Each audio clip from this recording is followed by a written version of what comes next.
Meaning in Hindi. अक्षर का मतलब क्या होता है? अक्षर मीनिंग इन हिंदी, बस इतना लिखो। इसमें दोनों अक्षरों का भेद आ जाएगा जो एक सतगुरु बताता है। 7-8 लाइनें आ गई होंगी, 7-8 पॉइंट्स। अक्षर का मतलब क्या होता है? इसमें एक विशेषण हाँ क्या? यस यस यस, यही है वो अक्षर। एक छुड़ावे एक लखावे। किसको छुड़ावे? आ ई ई का खा गा पा फा बा भा बा मा, ये छुड़ावे। छोड़ दो इसको। एक छुड़ावे, एक अक्षर छुड़ावे, एक लखावे। इस आत्मा ज्ञान का लखावा, आदि अक्षर को लगा दे, इस आत्म ज्ञान का लखावा। अक्षर तो होंगे ना। अक्षर का मतलब होता है अविनाशी। क्षर का मतलब होता है क्षर, यानी कि नाशवान। अक्षर का मतलब तो अविनाशी होता है, ये तो पता है। हाँ, जो कबीर वो परमात्मा, आत्मा ही अविनाशी है। आत्मा ही अविनाशी है। उस आत्मा के द्वार तीन ब्रह्म, एक क्षर ब्रह्म, एक पर वो अवस्थाएं होती हैं। वो अवस्थाएं हैं, वो अवस्था हैं, वो अवस्था। जीव शिव पीव अवस्था है। यहाँ पर आत्मा की बात चल रही है, अक्षर की बात चल रही है। तीनों ही अक्षर हैं। जीव भी तो अक्षर है। जीव क्या मर जाता है क्या? जीव सोई जो जुग जुग जीवे, उत्पत्त प्रलय माही, देह धरे भर में 84 निर्भय कबहू नाही। जीव कौन होता है? जो कभी नहीं मरता, जो केवल 84 लाख भोग रहा है। जीव भोग रहा है ना, मरता तो जो नहीं मरता उसी को अक्षर कहते हैं। इसीलिए वहां पे ब्रह्म और आत्मा दोनों को लिखा गया है। क्योंकि ब्रह्म भी अविनाशी है, जीव भी अविनाशी है। ब्रह्म कहते ही तुम्हारा दिमाग जाता है वो वाले ब्रह्म में जो रामपाल जी महाराज ने बता दिया कि ब्रह्म काल है, ये है, वो है। भगवान बताए नहीं, ब्रह्म का और भी मीनिंग। हाँ, इसको समझना है। सही। ब्रह्मन पार ब्रह्म में कई अंतर है। देखो, 3 अवस्थाएं होती हैं। जीव शिव जो अवस्था हम लोग की है, एक होती है शिव, जिसको ब्रह्म कह देते हैं। ब्रह्म अवस्था क्या होती है? जब आप साधना करोगे, किसी भी मंत्र की साधना करोगे, किसी भी तत्व की साधना करोगे, तो एक अवस्था ऐसे आएगी कि आप अपने आप को निराकार मानने लग जाओगे कि मैं साकार यानी शरीर नहीं हूँ, वो शिव, मैं निराकार हूँ। निराकार हो जाता है। उसी को वेद व्यास ने बार बार बोला है कि शिव निराकार हैं, शिव निराकार हैं। और केवल शिव निराकार नहीं है, शिव ब्रह्म नहीं है, विष्णु भी ब्रह्म है, माता भी ब्रह्म है। आप सारे पुराण पढ़ो, वेद व्यास जी ने जिसकी भी महिमा गाई उसी को ब्रह्म बताया। मतलब निरंजन वो उसमें व्यापक है। ब्रह्म तो सब में है, सब में व्यापक है, सब में ब्रह्म है। जीव ही ब्रह्म है। अवस्था बदल जाए तो पार ब्रह्म किसको बोला? बर्फ ही पानी है, अवस्था बदल जाए। पानी ही भाप है, अवस्था बदल जाए तो। अच्छा, तो पार ब्रह्म क्या है? जब जीव और शिव दोनों अवस्थाओं से निवेड़ा करके आगे चलेगी, आगे वो पार ब्रह्म असली स्वरूप, उसको पार ब्रह्म इज इक्वल टू भ्रम। अच्छा, जब जीव आत्मा यानी जब सूरत भ्रमित हुई पहली बार, उसको ब्रह्म कहते हैं। भ्रमित अवस्था में आ जाना ही ब्रह्म है। इसलिए साहब ने बोला ब्रह्म बड़ा कि जहाँ से आया। आया जो बड़ा ब्रह्म ब्रह्म ब्रह्म कर रही है। साहब कह रहे ब्रह्म आया कहाँ से, तो बताओ। ब्रह्म बड़ा कि जहाँ से आया, वेद बड़ा कि जिन निर्माया।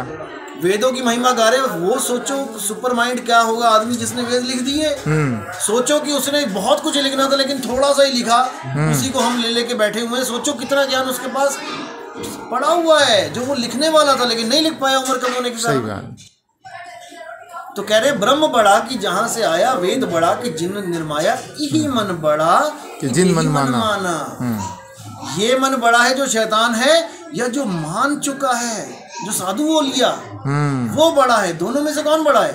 वो विकारों से अलग हो गया। तो कहते हैं नहीं, मन पे विजय नहीं पा सकते, मन नहीं मान सकता, इसको बड़ा बना दिया है। अरे भैया, जिसका मान गया है वो सही है। दोनों में से कौन बड़ा है? वो मान लिया। देखो, नहीं मैं नहीं, मुझसे नहीं रहा जाता बिना अंडा मीट खाए, वो बड़ा है कि जो कहता है नहीं हम नहीं खाते भाई, वो बड़ा है। कौन बड़ा है? ई मन बड़ा कि जेही मन माना, राम बड़ा कि राम ही जाना। सही है। दीवार पे राम लिख दिया मंत्र, ये बड़ा है या जिसने इसको लिखा है? लिखा जो बड़ा है वो बड़ा है। मंत्रों के पीछे पड़े, ये मंत्र जप ले, ये मंत्र। अरे बनाए किसने? ये 52 अक्षर में आ गया। मंत्र बनाए किसने? इंसान ने बनाए। यानी कि इंसान ने मंत्र नहीं बनाए होते तो परमात्मा किसी को ना मिलता। सही बात। परमात्मा मतलब क्या स्पष्ट हो गया। अगर इंसानों ने परमात्मा आ जाओ। अगर इंसानों ने मंत्र ना बनाए होते तो यानी कि परमात्मा नहीं मिलता किसी को। बताओ, यानी परमात्मा मंत्रों का गुलाम हो गया। ये बात अभी कमाल कर दी। पहले मंत्रों में ज्यादा विश्वास। साहिब ने साहिब बिल्कुल मना स्पष्ट कर दी। बोल दिया है, तंत्र मंत्र सब झूठ है, इनमें ना उलझे कोई। और सार नाम जाने बिना कागा हंसना। सार नाम यानी मेरा असली स्वरूप, वही सार नाम है, क्योंकि हमारा स्वरूप शब्द है। हम खुद आत्मा है, आत्मा को ही शब्द कहते हैं। मैं खुद शब्द हूँ, हम हैं शब्द, शब्द हम माही, और शब्द से भिन्न और कुछ नहीं। शब्द न बिन से देही। देही, कहे कबीर हम शब्द से नहीं। यानी इसमें भी दो शब्दों का, दो अक्षरों का भेद छुपा हुआ है। हम हैं शब्द, यानी मैं एक आत्मदेव हूँ, और शब्द हम माही, मुझसे ही शब्द निकलते हैं। इस शरीर में आत्मा ना हो, निकाल के दिखाओ एक भी मंत्र। इस शरीर में आत्मा है, इसीलिए इतने सारे शब्द निकल रहे हैं। हम हैं शब्द, शब्द हम माही। कहाँ से निकल रहे हैं शब्द? ये मुझ में से ही तो निकल रहे हैं। अब मैंने अपने आप को नहीं जान रहा हूँ, अब किसको पकड़ के बैठ रहा हूँ? इन शब्दों को। शब्द पकड़ ये जो शब्द निकल रहे हैं, इनमें से पकड़ लो, इन्हीं में से मंत्र बना लो। अरे क्या बात है। मूर्ति बना के मूर्ति बना के वो मूर्ति के अधीन हो गए, पूजने लग गया। शब्द अक्षर बना के शब्दों के अधीन हो गए। इसीलिए बोला, जो नर पड़े 52 के फेरा, सो नर जानो काल के चेहरा। और जब 52 का टूटे डोरा, सहजे छूटे काल झकोरा। फिर नहीं आए, फिर नहीं जाए, सार शब्द में रहे समाए। सार शब्द में समाना है हमने।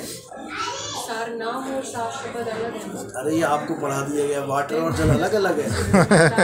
एक ही है, जल नीर तो ये सब एक ही है। एक ही है, नाम अलग अलग कर दिया। छुड़ाओ तो चले, 52 का छुड़वा दिया, आत्म स्वरूप लगा दिया।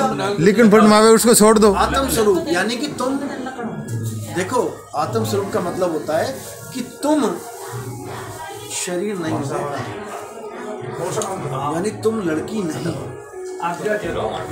तुम अपने आप को जब तक तुम लड़की समझ के बैठी हो, तुम मुक्त नहीं हो सकते,